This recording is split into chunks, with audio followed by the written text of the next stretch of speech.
Assalamualaikum warahmatullahi wabarakatuh. Salam sejahtera untuk kita semua. Bagaimana kabarnya semuanya? Insya Allah dalam keadaan baik dan dalam keadaan lindungan Allah Subhanahu wa Ta'ala.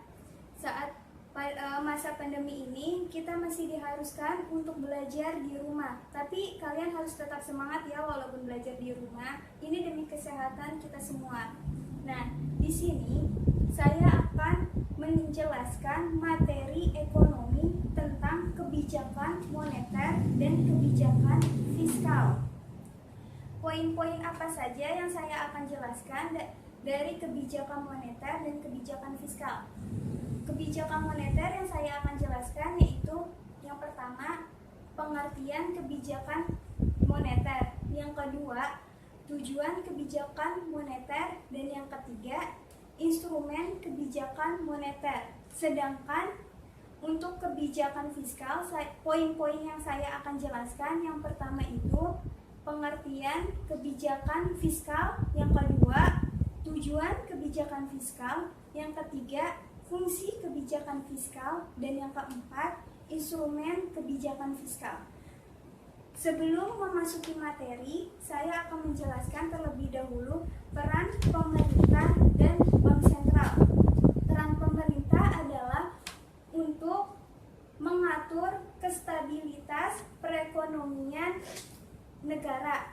Sedangkan bank sentral yaitu untuk mengatur, mengurangi atau menambah jumlah uang yang beredar di masyarakat. Mengapa saya menjelaskan peran pemerintah dan peran bank sentral terlebih dahulu? Karena pemerintah, bank sentral memiliki keterkaitan dalam materi kebijakan moneter dan kebijakan fiskal. Saya langsung saja menjelaskan apa sih pengertian kebijakan moneter.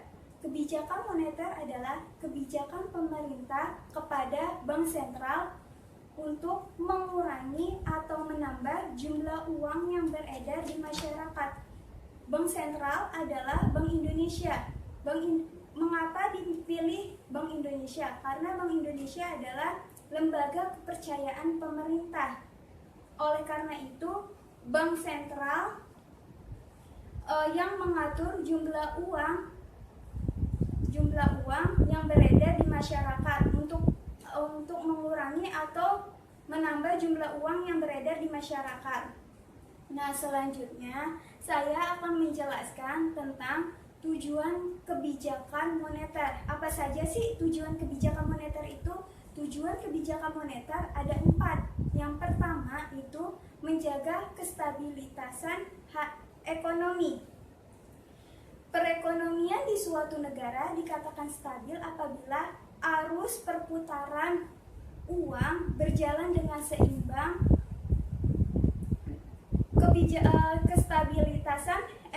Kestabilitasan ekonomi diakibatkan oleh jumlah uang yang beredar di masyarakat lebih banyak dibandingkan jumlah barang dan jasa yang terdapat di masyarakat, sehingga mengakibatkan inflasi. Selain itu juga, kestabilitasan ekonomi diakibatkan dari jumlah uang yang beredar lebih sedikit dibandingkan jumlah barang dan jasa yang tersedia di masyarakat, sehingga mengakibatkan deflasi. Yang kedua adalah menjaga stabilitas harga. Tinggi rendahnya harga sangat mempengaruhi perekonomian negara. Apabila harga-harga naik, maka pemerintah harus mengurangi jumlah uang yang beredar, dan apabila harga-harga menurun, maka pemerintah harus menambah jumlah uang yang beredar agar harga menjadi stabil. Dan yang ketiga adalah meningkatkan kesempatan kerja. Dengan mengelola jumlah uang yang beredar sangat mempengaruhi perekonomian negara. Dari perekonomian negara yang stabil, maka pengusaha atau investor akan membuka investor baru. Dari investor baru, pengusaha dapat membuka lapangan kerja sehingga kesempatan kerja menjadi meningkat. Dan yang terakhir adalah yang keempat, memperbaiki posisi neraca pembayaran dan perdagangan dengan cara menurunkan harga atau mata uang negara sendiri daripada negara asing. Dan selanjutnya saya akan menjelaskan tentang instrumen kebijakan moneter. Ada beberapa instrumen kebijakan moneter. Yang pertama itu kebijakan operasi pasar terbuka. Bank sentral untuk mengurangi atau menambah jumlah uang yang beredar, Bank sentral melakukan menjual atau membeli surat-surat berharga. Surat-surat berharga itu berupa sertifikat Bank Indonesia. Apabila Bank sentral ingin mengurangi jumlah uang yang beredar, maka Bank sentral menjual sertifikat Bank Indonesia. Dan apabila Bank sentral ingin menambah jumlah uang yang beredar, maka Bank sentral akan membeli surat-surat berharga berupa obligasi, saham, atau yang lainnya. Dan yang kedua itu kebijakan diskonto. Bank sentral untuk mengurangi jumlah uang yang beredar maupun menambah jumlah uang yang beredar dengan cara menaikkan atau menurunkan suku bunga. Apabila suku bunga naik, maka Bank sentral ingin mengurangi jumlah uang yang beredar. Dan apabila suku bunga menurun, Bank sentral akan menambah jumlah uang yang beredar. Yang ketiga itu kebijakan cadangan kas. Bank sentral untuk mengurangi atau menambah jumlah uang yang beredar dengan cara mengurangi atau menambah cadangan kas minimum yang diberikan kepada bank-bank umum. Cadangan kas minimum adalah cadangan kas yang diberikan kepada bank umum tetapi tidak boleh diberikan kepada masyarakat. Dan yang keempat adalah politik pagu kredit, yaitu Bank sentral untuk mengurangi atau menambah jumlah uang beredar. Bank sentral akan melakukan dengan memberikan uang kepada bank umum untuk diberikan kepada sektor industri agar membangun industri-industri yang baru sehingga uang yang beredar menjadi bertambah. Untuk mengurangi jumlah uang yang beredar, maka Bank sentral menahan atau menunda uang kepada bank-bank umum sehingga tidak ada pembangunan sektor industri yang baru. Dan yang kelima adalah persuasi moral. Bank sentral untuk mengurangi atau menambah jumlah uang yang beredar, yaitu dengan memberikan penegasan kepada bank umum agar lebih tegas atau mengendurkan syarat-syarat kepada masyarakat yang ingin meminjamkan uang kepada bank umum. Yang selanjutnya adalah kebijakan fiskal yang saya akan jelaskan poin-poinnya dalam kebijakan fiskal, yaitu pengertian kebijakan fiskal. Yang kedua itu fungsi kebijakan fiskal. Yang ketiga tujuan kebijakan fiskal. Dan yang keempat adalah instrumen kebijakan fiskal. Adalah pengertian kebijakan fiskal. Kebijakan fiskal adalah kebijakan pemerintah dalam pengelolaan keuangan negara dengan mengontrol pemasukan dan pengeluaran pemerintah untuk mempengaruhi pengeluaran agregat dari perekonomian dan memperbaiki keadaan ekonomi. Selanjutnya adalah tujuan kebijakan fiskal, yaitu ada 3. Yang pertama, memperbaiki perekonomian agar keadaan ekonomi membaik. Yang kedua adalah mengendalikan harga-harga untuk mengatasi masalah inflasi. Dan yang ketiga adalah mendistribusikan dan menyalurkan pendapatan di seluruh wilayah negara. Yang selanjutnya adalah saya akan menjelaskan fungsi-fungsi kebijakan fiskal.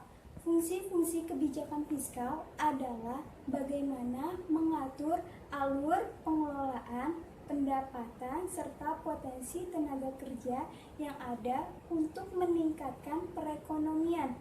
Fungsi kebijakan fiskal itu mempunyai fungsi utama. Ada 3 fungsi utama dari kebijakan fiskal. Yang pertama itu fungsi alokasi. Fungsi alokasi adalah fungsi yang berperan aktif mengalokasikan atau mengatur faktor-faktor produksi yang sudah ada di masyarakat secara maksimal. Yang kedua, fungsi distribusi.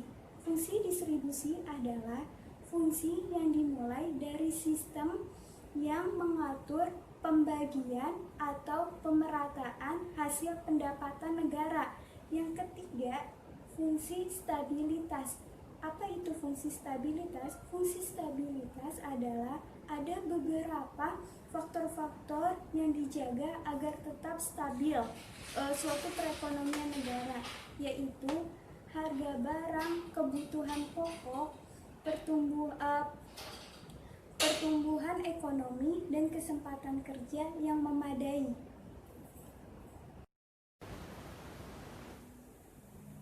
Setelah saya menjelaskan fungsi-fungsi kebijakan fiskal, saya selanjutnya akan menjelaskan instrumen kebijakan fiskal. Kebijakan fiskal memiliki instrumen yang digunakan untuk menstabilitaskan perekonomian. Instrumen kebijakan fiskal ada 4, yaitu yang pertama, pembiayaan fungsional. Yang kedua, pengelolaan anggaran. Yang ketiga, stabilisasi anggaran otomatis. Dan yang terakhir, yang keempat adalah anggaran belanja seimbang. Di sini saya akan menjelaskan satu persatu dari instrumen kebijakan fiskal, yaitu yang pertama yang saya akan jelaskan mengenai pembiayaan fungsional. Tujuannya adalah meningkatkan kesempatan kerja untuk masyarakat di negara. Yang kedua, pengelolaan anggaran. Pengelolaan anggaran itu mempunyai 2 kebijakan terpenting. Yang pertama itu terdapat hubungan langsung antara belanja pemerintah dan penerimaan pajak serta penyesuaian anggaran untuk memperkecil ketidakstabilan ekonomi. Yang kedua, dalam masa depresi dengan banyaknya pengangguran, mengurangi belanja pemerintah merupakan salah satu yang terbaik untuk mengatasi masa depresi tersebut.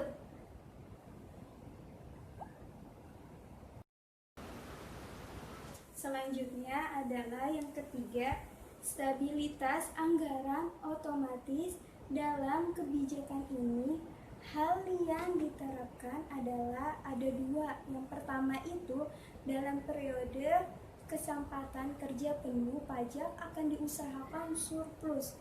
Dan yang kedua, apabila dalam perekonomian terjadi kemunduran ekonomi, program pajak tidak diubah, tetapi konsekuensinya penerimaan pajak menurun dan pengeluaran pemerintah semakin besar.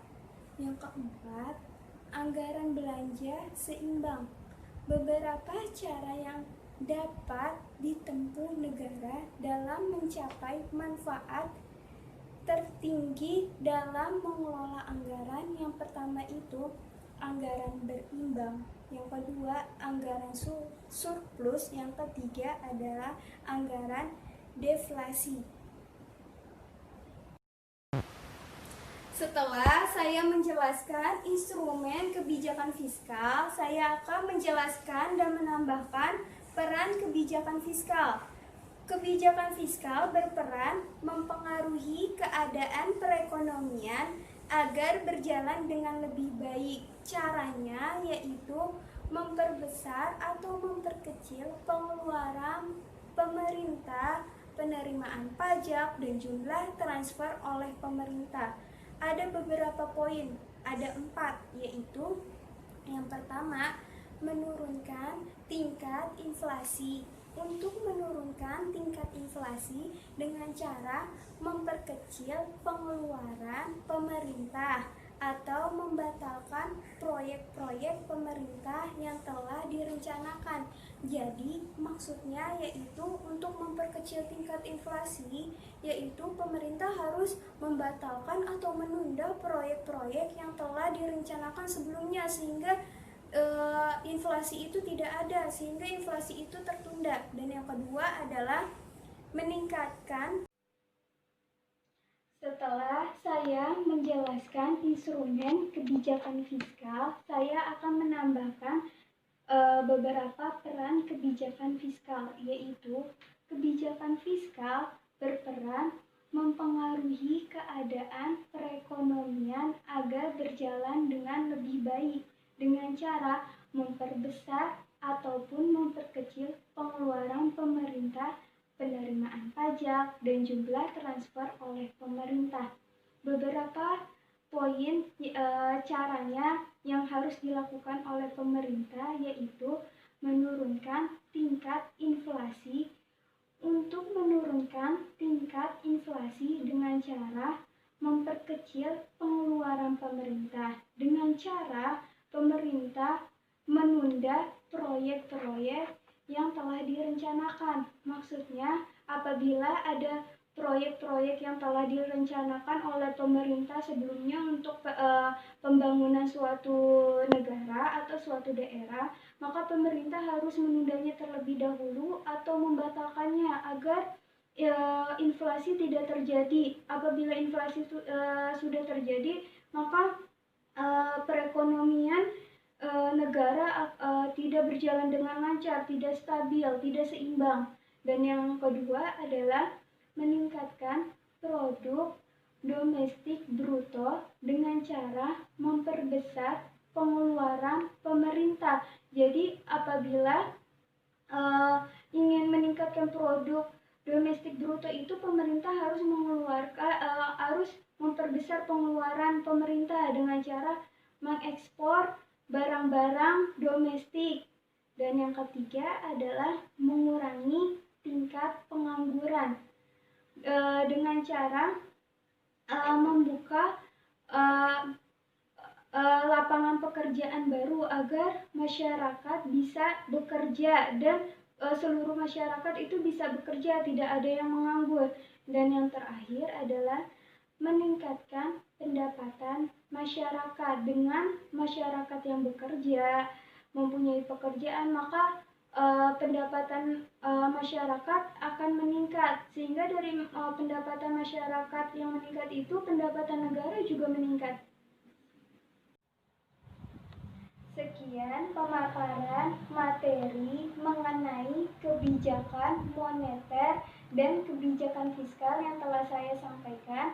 Apabila ada yang kurang jelas dalam memaparkan atau ada kesalahan penjelasan dalam materi, mohon dimaafkan.